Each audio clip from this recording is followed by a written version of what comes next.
नमस्कार मंडळी, क्षितिज किचनमध्ये तुमचं खूप खूप स्वागत आहे. आज आपण बनवणार आहोत जिभेची चव वाढवणारी चमचमीत आणि झणझणीत अशी मटकी भेळ. संध्याकाळच्या छोट्या भुकेसाठी हा एकदम परफेक्ट आणि गाड्यावर मिळतो तसा बेत आहे हा. रेसिपी सुरू करण्यापूर्वी चॅनलला लाईक आणि सबस्क्राईब नक्की करा. चला तर मग सुरुवात करूया. साहित्य: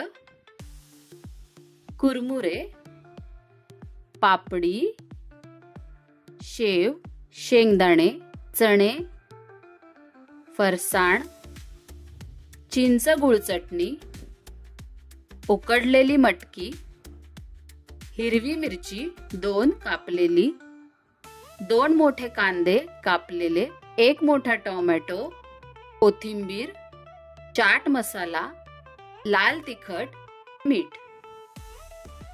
मोड आलेली मटकी तव्यावर जरासं तेल घालून त्यात चिमूटभर हळद आणि चवीनुसार मीठ, जरासं पाणी घालून उकडून घेतली होती. एका मोठ्या टोपात कुरमुरे घालूया. त्यात आता सर्व साहित्य म्हणजेच कांदा, टोमॅटो, मिरची, थोडी कोथिंबीर, शेव, चणे, शेंगदाणे, फरसाण, पापडी, चाट मसाला, तिखट, मीठ म्हणजे जे सर्व साहित्य आहे ते घालूया आणि उकडलेली मटकी थोडी वरून घालूया. चिंच गुळाची चटणी पण घालूया. फक्त ही चटणी घातली की भेळ जास्त वेळ ठेवू नका, नाहीतर भेळ नरम होईल. किंवा जेव्हा तुम्ही भेळ खाणार असाल ना तेव्हाच भेळेत घाला.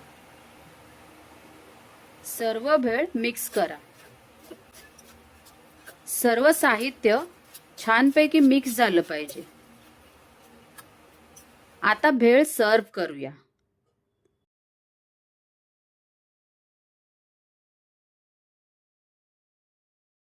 एका मोठ्या ताटात भेळ काढून त्यावर पुन्हा थोडेसे चणे, शेंगदाणे, चाट मसाला, फरसाण, पापडी, शेव, थोडीशी मटकी, टोमॅटो, कांदा, कोथिंबीर ह्या ज्या सर्व वस्तू आहेत ते सगळं घालून आपण प्रेझेंट करूया. तर मंडळी, आपली झणझणीत अशी मटकीची भेळ तयार झालेली आहे. अशी भेळ समोर असताना तात्कळत राहणं पाप आहे. त्यामुळे मी लगेच याच्यावर ताव मारते. तुम्ही व्हिडिओला लाईक करा, शेअर करा आणि सबस्क्राईब करा. तोपर्यंत मी भेळ संपवते. पुन्हा भेटूया पुढच्या व्हिडिओमध्ये.